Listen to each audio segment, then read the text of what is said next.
Meron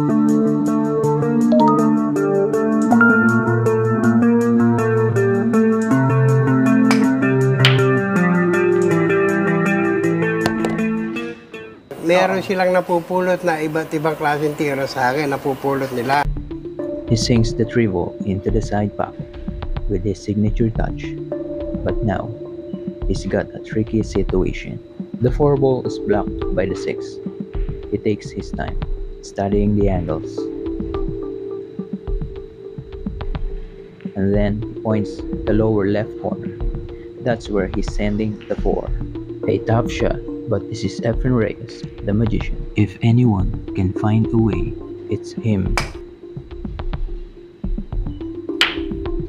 A kick bang shot, unbelievable. Only Efren pulled that out with such precision.